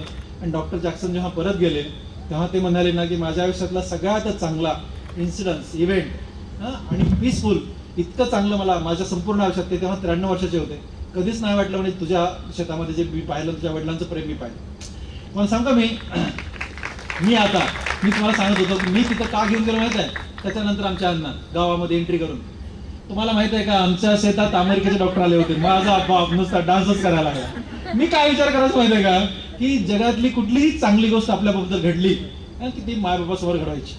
त्यांना जो आनंद वाटतो ना, त्यांचं आयुष्य वाढतं यार, त्यांचं आयुष्य वाढतं. माहित आहे का, बाकीच्या लोकांना आनंद नसतो यार, ते दाखवणारा आनंद असतो. खरा आनंद मायला बापाला असतो. ते जे डान्स करायचे ना, बापानं ना 1 महिना अख्खं गाव परेशान करून टाकलं. अमेरिकेचे डॉक्टर माझ्यासोबत आले होते. तुमच्या कोणाचे आले होते का? नाही ना, मग माझ्यासोबत आले होते. तर मी तुम्हाला सांगत होतो की कधीही आपल्या आईवडिलांना काय चांगलं वाटतं, आपल्या आईवडिलांसाठी आपण काय चांगलं करू शकतो, हे नेहमीसाठी लक्षात ठेवायचं, आयुष्यभर लक्षात ठेवायचं. मी तुम्हाला हा प्रसंग सांगत होतो. आता याच्या पुढे तुम्हाला जमलं न जमलं मला माहित नाही, पण एकदा जेव्हा जेव्हा तुम्ही घरी जाल, नंबर 1 आईवडिलांच्या पाया पडायचं. मी दररोज पाया पडतो, मला खूप छान वाटतं. आज विठ्ठल लहान्यांचं जे यश आहे ते माईच्या नानांच्या पायामुळे आहे, अगदी प्रामाणिकपणे सांगतो. ओके, तेवढे पवित्र पाय, तेवढे पवित्र माणसं या जगात मला कुठेच नाही सापडली. आईवडिलांच्या पाया पडायचा एकदा. नंबर 2, एकदा ना त्यांना घट्ट पकडत जा. मी असा घट्ट पकडतो, मला खूप भारी वाटतं. मी 14.5 तास काम करून संध्याकाळी घरात जात असतो. वरच घर आहे माझं.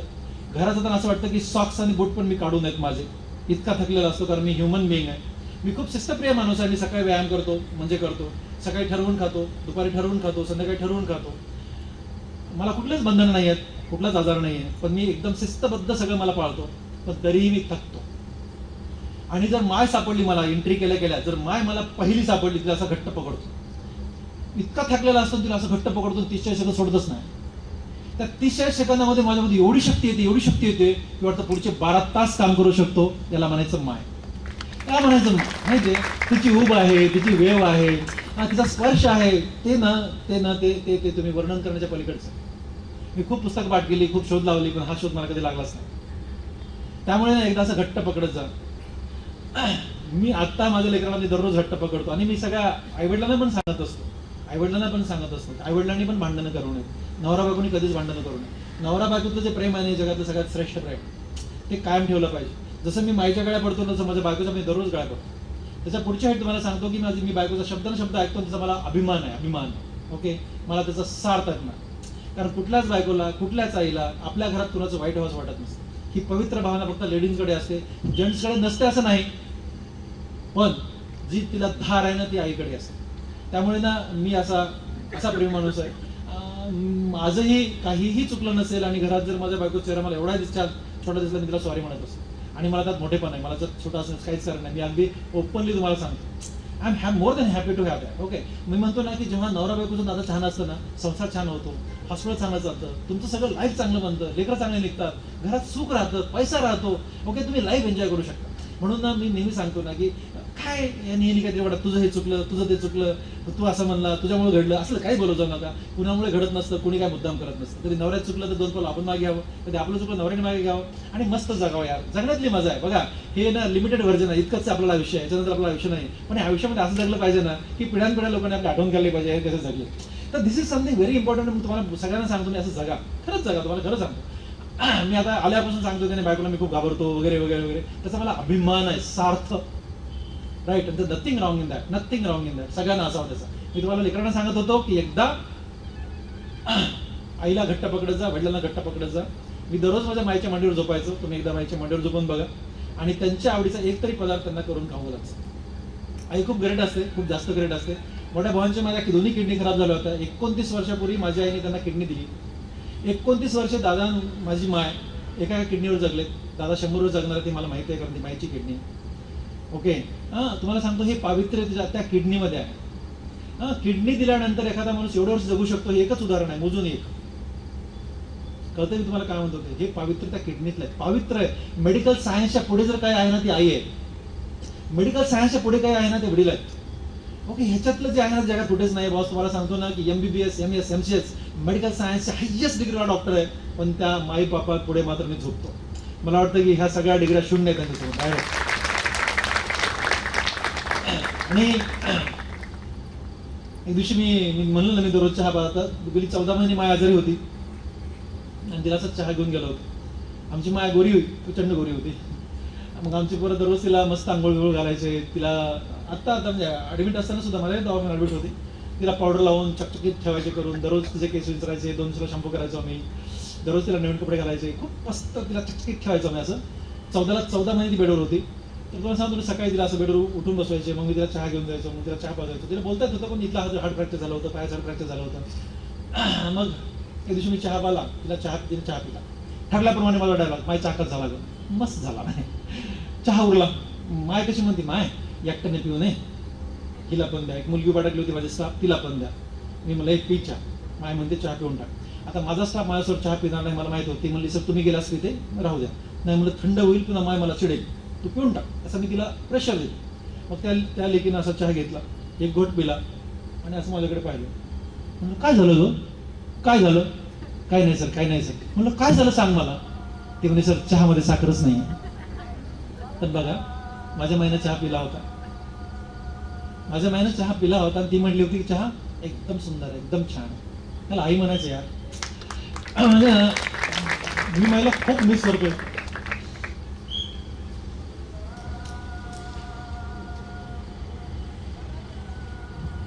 तिला मी वेड्यासारखा मिस करतोय, वेड्यासारखा मिस करतो. म्हणजे अण्णा कसे आमचे जरा डिमांडिंग होते, काय पण मागायचे, मला हे पाहिजे. ॲपल वॉच एक नवीन माझ्या बायकोनी घेऊन दिली होती. त्यात फोटो यायचे ना, इटल्या ह्याच्यात फोटो येतात र, असलं घडं मला पाहिजे. बाप काय पण मागायचं आणि आम्हाला घेऊन त्याला पण खूप भारी वाटायचं.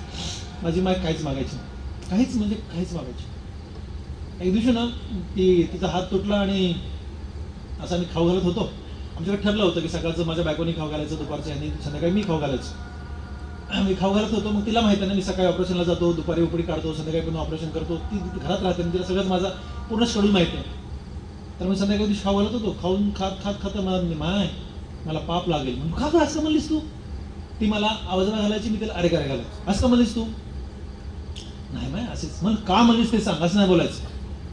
नाही माय म्हणे, तुम्ही दिवसभर काम करता, मी बघते ना, सकाळी पहाटे 5 वाजून कामाला लागलेले असतात, दिवसभर काम करतात, थकलेले असतात, तरी तुम्हाला मला खाऊ घालायला लागलंय, मला पाप लागेल की नाही माय, अशी माझी माया म्हटली. मला खूप वाईट वाटलं माहिती आहे.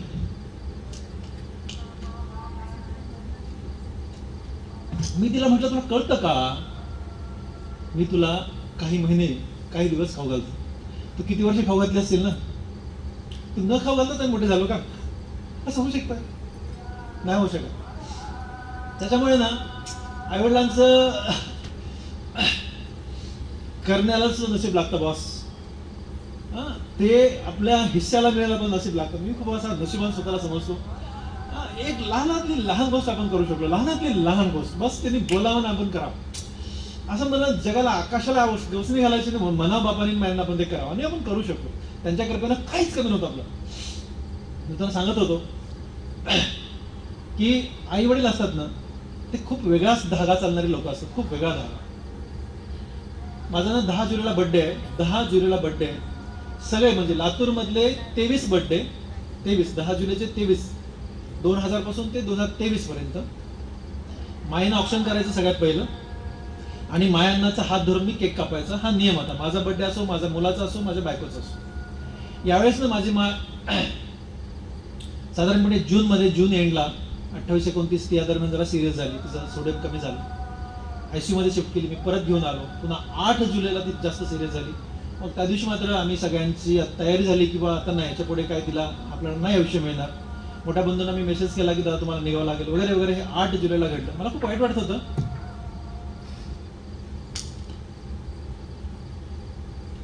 की 10 जुलैला माझा बड्डे आहे 2 दिवसावरती. आणि तुम्हाला सांगू का, मी 9 तारखेला सकाळी म्हणजे रात्री मी 8 तारखेला माझ्याकडे झोपलो होतो. आमची एक टीम होती, पूर्ण ICU सगळं आम्ही तयार करून ठेवलं होतं.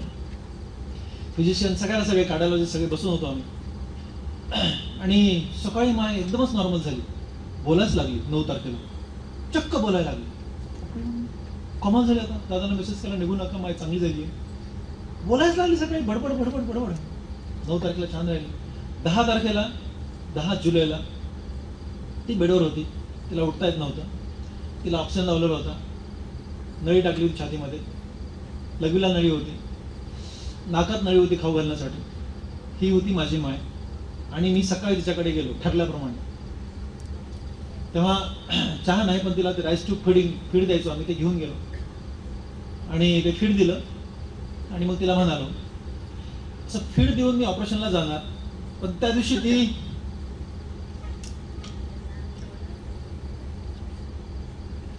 10 जुलै होता ना, माझा बड्डे. मला खूप कसतरी होत होतं आणि काय झालं माहित नाही. तिचा एक हात फ्रॅक्चर, दुसरा पाय फ्रॅक्चर, एवढ्या सगळ्या नळ्या, आणि उजवा हात तिनं असं वर केला, मला डोक्यावर ठेवलाय.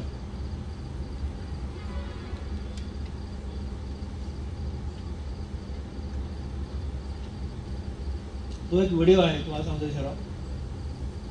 आमचे कुठले तरी लेकर रेकॉर्ड करत बसले होते. माझी माय डोक्यावर हात ठेवते आणि मला सॉक्शन करते असं, माहिती.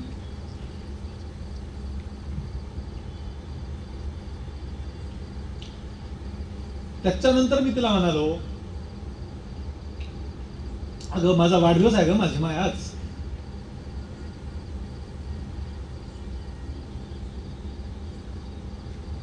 पण तिने ना माझ्या बर्थडे साठी जीवन सोडला.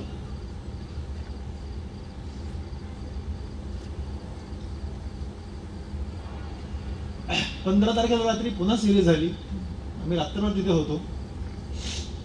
पण तिला माहित होतं की की रात्री लेकरू जागायचं नाही, रात्री पण नाही सोडत. तिला माहिती आहे की लेकरू सकाळी 4:45ला उठतं, तिथून पुढे ती मग क्रिटिकल झाली, 7:30 वाजता मग लास्ट रिडिंग घरी गेली.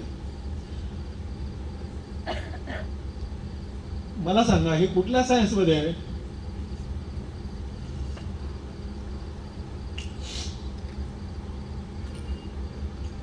लेकरासाठी लेकराची परेशानी होणे म्हणून मृत्यूला पण थुपून धरणं, ती शक्ती आईमध्ये असते. लेकरासाठी ती 100% आईमध्ये असते. म्हणून ना मला खूप आवडते ती.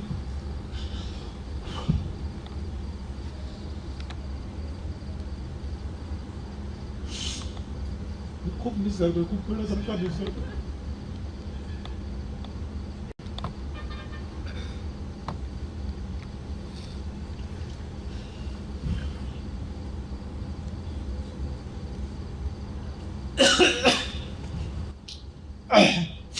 शक्यतो तिकडे जायचं नाही असं ठरवलं होतं मी सुरू करतानाच, पण तो कनेक्शन हा विषय आला, नाही वडिलांचा विषय आला. पण एक चांगलं आहे तुम्हाला सांगतो लेकरांनो, हा जरी माझा विषय असला तरी मी नशिबान एवढ्यासाठी आहे की मी 55 वर्ष होईपर्यंत आई 90 वर्ष आणि बाप 94 वर्ष माझ्यासोबत राहिला. काय पाहिजे? खूप नशिबान बाप मुलगा आहे, प्रचंड नशिबान. आईवडिलांनी प्रचंड पुण्य करून आपला जन्म घातला असं माझं स्पष्ट मत.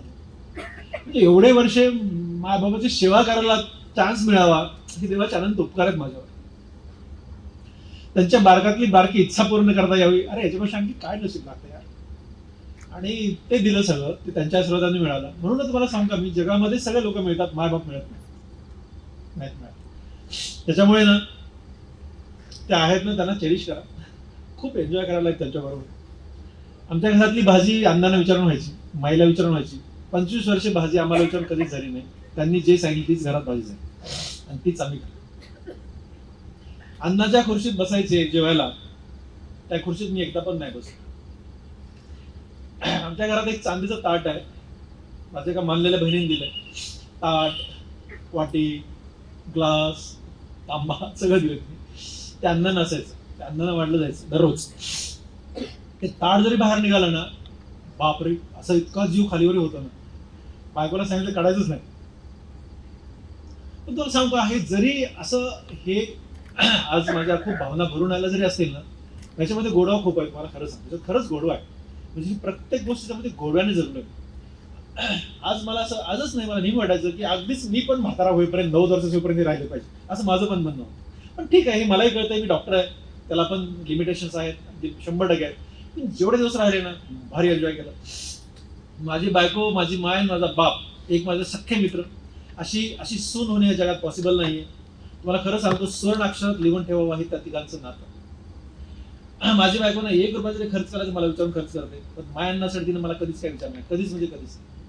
बाबाचा मायचा जो थाट केला ना बायकोनी, बापरे, तुम्ही विचारच करू शकत नाही. मला ना, मी कशावरच जळलो नाही, पण एका गोष्टीवर मी जळालो. म्हणजे ना, मला नेहमी वाटायचं की जेवढे मायांना कल्पनावर प्रेम करतात तेवढे माझ्यावर करत नाही, तेवढं मात्र मला नेहमी वाटायचं. म्हणजे त्या तिघांचं जे नातं, जे बॉन्डिंग होती ना, मला पण कधी कधी जेलस वाटायचं की हिच्यापेक्षा मला बोलले पाहिजे असं मला वाटायचं. म्हणजे एवढं त्या दोघांचं तिघांचा एकोपा होता. त्याचा एक मला खूप फायदा झाला. म्हणजे युजली कसं असतं की जरी मुलाला काही वाटलं तरी तशीच सून असावी असं नसतं. पण मी खूपच जास्त नशिबानं होतो की माझ्यापेक्षा 1000 पट बायको पुढे तिकडे होती. त्यामुळे आणि त्यांनी पण एकानेच नाही घडलं, पुन्हा सांगतो. म्हणजे जेवढं माझ्या बायकोनी माझ्या आईवडिलांवर प्रेम केलं त्याच्यात 1000 पट जास्त मायने नाण्याच्यावर प्रेम केलं. तुम्ही विचारच करू शकत नाही. म्हणजे माझ्या बायकोला एकदा पोळलं होतं पायावरती, ती जखम दुरुस्त होत नव्हती, कल्पनाशी लगडत चलत होती, तेल पोळलं होतं. मग आता मी पोळलेल्या पेशंटचा डॉक्टर आहे, माझ्याकडे बर्न सेंटर आहे. 8-10 दिवस झाले ते दुरुस्त होत नव्हतं. अण्णांनी मला इटले इकडे कल्पनेला पोळलंय र, म्हणलं हो अण्णा पोळलंय, दुरुस्त होतं, हो मी करून देतो ना. काय करून देतो म्हणतोच, म्हणजे पोरगी लंगडे चालायला लागली आहे. अण्णांची स्टाईल होती बोलायची. म्हणलं हो अण्णा, पण त्याला वेळ लागतो. काय वेळ लागत नाही. म्हणजे बापाला हे माहित होतं की जळालेल्या पेशंटला जर जखम झाली तर दुसरी चामडी बसवतात, हे बापाला माहित होतं. कारण दररोज आमच्या घरात चर्चा चालते ना, त्याला चामडी बसवली, त्याला चामडी बसवली. त्या दिवशी मला बोल इकडे म्हणे, हे बघ माझ्या इथलं मास्क काढ आणि त्या कल्पनेला पोळलंय ना त्याच्यावर लाव. हा सासरा आहे, तुम्हाला काय सांगू. म्हणजे ही जी त्यांची गुंतवणूक होती एकमेकांमध्ये, इमॅजिनच्या बाहेर होती. पण तुम्हाला सांगू काय, सगळ्यात गोडवा आहे. मला काय म्हणायचंय, हे ना असं म्हणला म्हणून त्यांच्याशी नाराज व्हायचं, त्यांना तसं मला नाही, कधीच नाही. आई वडिलांनी रागावले ना तरी चालतं, सासूसारे रागावले ना तरी चालतं, त्यांचं रागवणं नाही, प्रेम हे जेव्हा वाटतं ना त्यात गोडवा आहे. उगीच उगी आपण काय करतो माहितीये का, ह्यानं असं बोलायला पाहिजे होतं का, त्यांना असं बोलायला पाहिजे होतं, ह्यानं असं करायला पाहिजे होतं का, ह्यानं असं करायला नाही पाहिजे. असं जगा बोलू यार, जिंदगीत जगा यार, मस्त जगा. असं जगानं असं वाटलं पाहिजे मी जगतोय. नाहीतर काय, ह्यानी दुश्मनी, त्याची दुश्मनी, हे आला नाही, तो बोलला नाही, त्यांनी आणलं नाही, त्यांनी केलं नाही. अरे कुठं यार, काय करायचं, कोणी करो की न करो, आपल्या हिंमतीनं कमवायचं, आपण मोठा माणूस व्हायचं, सगळ्याला मोठं करायचं आणि सगळ्यात चांगलं राहायचं. दुश्मनाबरोबर पण मी चांगला होतो. माझ्याकडे आता दुश्मनच नाहीत, मला पण समजा कधी काही होते, ते माझ्याकडे आले ना त्यांचं मी चांगलंच चिंतलं, वाईट कधीच नाही. असं जर आपण केलं तर आपण चांगला माणूस होऊ शकतो. आणि मी सगळ्याच भाषणात शेवट, जरा जास्त लांबलं पाहिजे, सगळ्या भाषणात शेवट अण्णाला भेटा असं करायचो. ते पण मी तुम्हाला म्हणू शकत नाही अण्णाला भेटा, आता अण्णा पण आपल्यामध्ये नाही आहेत, पण तुम्हाला सांगता मी अण्णांना भेटा एवढ्यासाठी म्हणायचो, आमचे अण्णा कधीच जमिनीवर चालले नाहीत, अण्णा हवेत चालायचे. माझा बाप चालण्यात तोरा, बोलण्यात तोरा, एकदम स्टायलिश मॅन. 56 किलो वजन होतं, शेवटी 46 किलो झाले होते, पण ती छाती अशी बाहेर काढायची, त्यांना वाटायची त्यांची छाती हत्ती एवढी मोठी आहे. स्टाईल होती बाबा चालण्याची. एक दिवशी उघडीत बसलो होतो, अण्णा चालत होतो, अण्णा हवेत चालत होतो, एकदम स्टायलिश चालत होता बाप. मला वाटलं अण्णा पडती, म्हणून अण्णांना म्हणलं, अण्णा काय रे, अहो अण्णा म्हणलं तुम्ही हवेत चालायला लागलेत पडाल, तुम्ही हवेत चालायला लागलेत पडाल. असं मी खुर्शीत बसल्यानंतर अण्णांना म्हणालो. अण्णा समोरून जातो, अण्णा एकदम तिरप स्टायलिश माझ्याकडे बघितलं आणि मला म्हणले, माझ्याकडे असं बघू ना, तुला माहिती आहे का मी कोण आहे. आता मला सांगा, मी काय प्रश्न विचारलाय, अण्णा तुम्ही हवेत चालला लागलेत पडाल, बाप काय म्हणतोय, तुला माहिती आहे का मी कोण आहे. मला माहिती आहे ना, माझा बाप आहे ना, विषय काय आहे मला कळतं काय ना, असं काय म्हणताय अण्णा. पण लेकरांना अण्णाने जे उत्तर दिलं ते प्रत्येकाच्या बापाने माझ्या उत्तर द्यावं उत्तर दिलं. अण्णा म्हणाले, तुला माहिती आहे का मी कोण आहे, पद्मश्री डॉक्टर ताताराव लहाने, आणि हा प्लास्टिक सर्जन विठ्ठल लहानेचा बाप आहे म्हणे. मी कसा पडतो, बापाला आणि माईला हवेत चालण्याची शक्ती तुमच्यामध्ये आहे, ती बाहेर काढा. खूप मोठे माणसं व्हा, प्रचंड. बहिणीला वाटलं पाहिजे हा माझा भाऊ आहे, भावाला वाटलं पाहिजे ही माझी बहीण आहे, आईला वाटलं पाहिजे ही माझी मुलगी आहे, वडिलांना वाटलं पाहिजे ही माझे लेकरं आहेत, ह्या इन्स्टिट्यूशनला वाटलं पाहिजे की आमच्या इन्स्टिट्यूशनचे लेकरं आहेत, जयसिंगरावना वाटलं पाहिजे ज्या इन्स्टिट्यूशन मी अध्यक्ष म्हणून काम करतोय त्या इन्स्टिट्यूशन लेकरं आहे डॉक्टर विठ्ठल लहाने. तुम्हाला माहिती आहे का, जेव्हा तुम्ही कोल्हापूर जिल्ह्याच्या बाहेर जाल ना, कोल्हापूर जिल्ह्याला, सगळ्या जिल्ह्याला तुमचा अर्थात वाटला पाहिजे आमच्या जिल्ह्याचे लेकरं आहेत. तुम्ही जेव्हा महाराष्ट्राच्या बाहेर जाल तर अख्ख्या महाराष्ट्राला वाटलं पाहिजे तुम्ही महाराष्ट्रीयन आहेत. आणि तुम्ही जेव्हा भारत देशाच्या बाहेर जाल ना, भारत देशाला वाटलं पाहिजे भारतीय तितके मोठे व्हा. धन्यवाद धन्यवाद धन्यवाद.